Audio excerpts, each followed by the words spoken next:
Nelson Oliveira débloque enfin son compteur sur le World Tour pour son 4e grand tour disputé.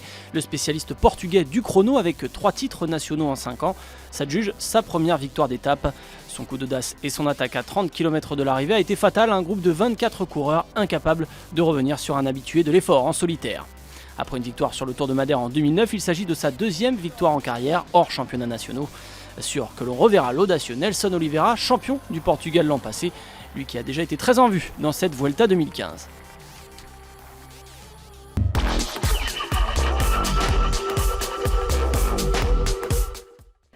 Le parcours accidenté de cette 13e étape était propice aux baroudeurs aujourd'hui. Les sprinteurs ont pu s'expliquer hier et dans les jours à venir, ils vont mettre la flèche en montagne pour laisser place à la grande bagarre entre favoris dans les Asturies.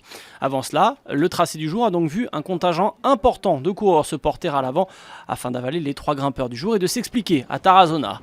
Dès les premiers kilomètres, beaucoup de coureurs tentent de sortir du peloton, mais il faut attendre. Et attendre encore pour voir la bonne échappée. Le peloton a pris peur, tout d'abord avec un groupe de 50 coureurs qui est sorti après 35 km. Plus de 44 km/h de moyenne dans la première heure de course et dans la deuxième ascension de la journée, l'Alto des Beraton, col de première catégorie. L'échappée se dessine enfin.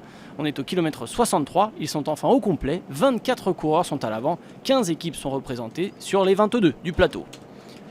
On y retrouve pêle-mêle Julien Simon, Kevin Reza ou encore Nocentini, favoris si le groupe arrive ensemble, ou encore des coureurs capables d'attaquer dans la dernière difficulté de la journée, tels Sergio Henao, Nicolas Roche, Alessandro De Marchi, Ruben Plaza, Kenny Elissonde, Gianluca Brambilla ou encore Michael Cherel et Romain Sicard, le mieux placé au général, à 6 minutes 41 secondes de Fabio Aru. Le groupe s'entend bien et prend ses distances avec le peloton qui mène un petit train derrière avec l'équipe Astana aux avant-postes. L'écart va grimper jusqu'à 5 minutes, le vainqueur se trouve bien dans le coup du jour. Oui mais voilà, les coureurs les moins véloces dans les arrivées groupées essaient de fausser compagnie à leurs collègues de fortune. Et c'est Nelson Oliveira, le Portugais, qui attaque à 29 km de l'arrivée dans la descente de la dernière difficulté. Il prend ses distances. À 15 km de l'arrivée, il a encore 40 secondes d'avance. Le Portugais accentue encore son avance sur un groupe désorganisé en chasse. Le coureur de la Lamprey coupe alors la ligne en solitaire à Tarazona. Julien Simon de la Cofidis règle le sprint du groupe d'échappée. Le peloton, lui, passe la ligne à un peu moins de 5 minutes du vainqueur du jour, Nelson Oliveira.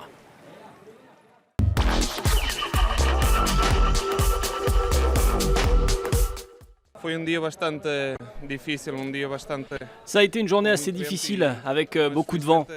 Mais heureusement, j'avais marqué cette étape et j'ai tenté un coup et tout s'est déroulé au mieux pour moi. Je voudrais remercier l'équipe Lamprey Merida, tout le staff et toute ma famille. C'est un des plus beaux jours de ma vie, c'est ma première victoire internationale et en plus c'est sur un grand tour. Je suis très content et je veux vraiment remercier tout le monde.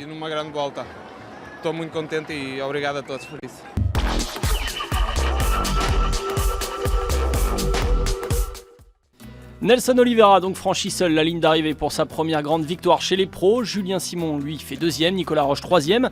On retrouve d'ailleurs 4 Français dans les 10 premiers de cette étape. Au général, pas de changement notable si ce n'est l'arrivée dans le top 10 dans le même temps de Brambilla et Romain Sicard, les grands gagnants de cette étape.